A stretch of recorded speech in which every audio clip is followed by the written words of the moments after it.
Hello, my friends. Hello, and welcome to this wretched hovel where I am cursed to spend every Halloween for the rest of my undead existence. This is all your fault, you Hyksos devil. But that is another tale. Today, I have something much more important to speak to you about. Yes, I, Varney the Vampire, have returned after a year's absence to talk about world literature. More to the point, the greatest work of world literature ever penned. That's right, no greater artistic creation has ever been made by the human mind, or the undead mind, as the case may be. That's right. The greatest classic of literature ever. Why, Varney, you might say. What could that be? Is it War and Peace? Pah! I think not. Could it be The Scarlet Letter? Absurd.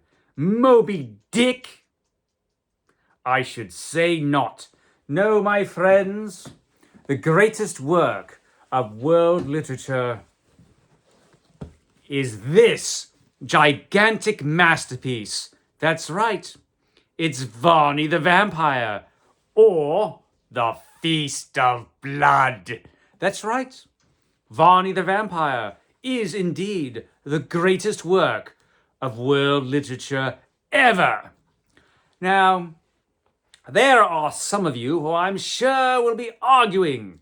No, Varney was a wretched penny dreadful. It was meaningless, trash. It could not possibly be the greatest piece of world literature ever. No way, Varney, you don't know of what you speak. But I do.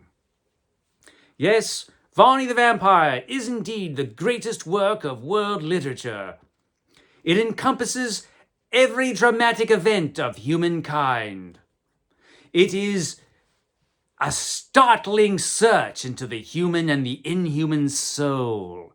It is remarkable, both entertaining and enriching.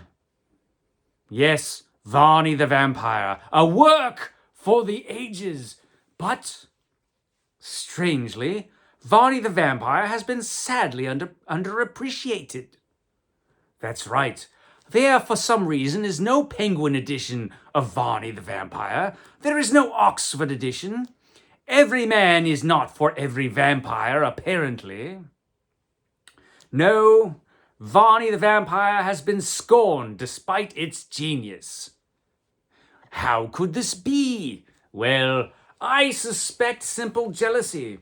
Yes, it is hard for other authors to accept that they will never reach the heights that can be found in Varney the Vampire.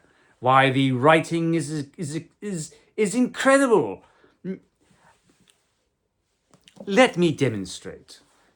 I will take you to a certain scene early on in Varney. Now, try not to be overpowered by the incredible writing which you can find here. The door opened with wonderful swiftness. A figure stepped into the room, and then closed it as rapidly and stood against it.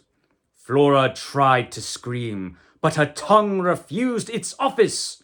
A confused whirl of sensations passed through her brain. She trembled, and an icy coldness came over her. It was Sir Francis Varney, the Vampire.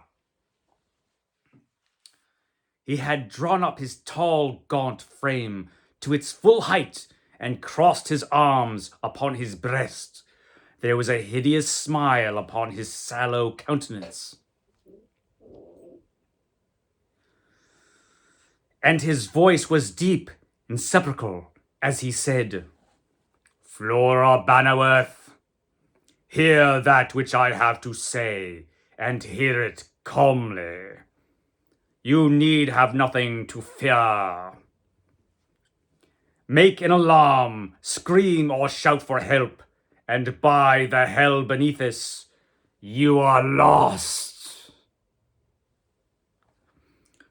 There was a death-like, cold, passionless manner about the utterance of these words, as if they were spoken mechanically and came from no human lips. Flora heard them, and yet scarcely comprehended them. She stepped slowly back, till she reached a chair, and there she held for support. The only part of the address of Varney that thoroughly reached her ears was that if she gave any alarm, some dreadful consequences were to ensue.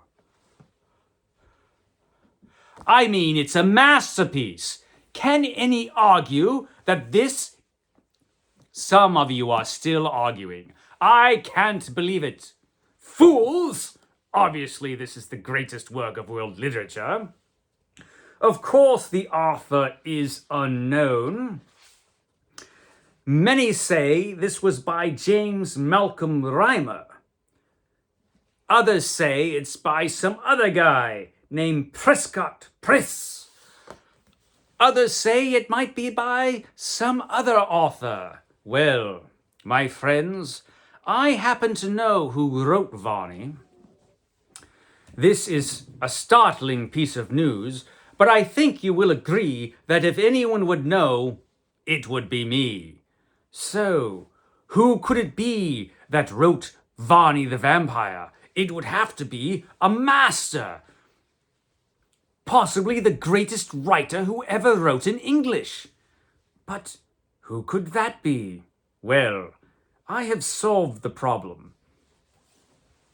By carefully going over the text of Varney the Vampire and comparing the style and the diction and everything else with every other work of fiction ever written, I have found the genius who wrote Varney the Vampire. And you hear it here first on this ridiculous channel. Who could it be that wrote Varney the Vampire, the greatest penny dreadful of all time, and the greatest work of fiction ever? That's right! It was William Shakespeare. This... Stop laughing! This is an obvious answer, I will admit. William Shakespeare. Of course it was Shakespeare. Who else could possibly write Varney? It had to be the greatest master of the English poem who ever lived. This incredible playwright also wrote penny dreadfuls. That would be, he wrote the greatest penny dreadful. But Varney, how could this possibly be? Wasn't Shakespeare dead by the time Varney was written? This is a popular misconception, and it is only a half-truth. For William Shakespeare was undead. That's right! William Shakespeare had been turned into a vampire. What you say? William Shakespeare a vampire? I don't believe it. It is a strange tale indeed, but a true one. For you see, I myself turned William Shakespeare into a vampire, because only Shakespeare could properly tell my tale. So yes, I caused the great Shakespeare to die from lack of blood, but the curse was in him, and he rose from his grave, and for decades and decades he worked on the greatest work of literature of all time. Yes, the tale of Varney the Vampire. For there you have it.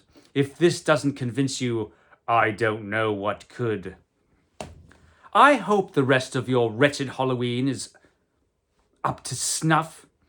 As for myself, it's time for a feast of blood.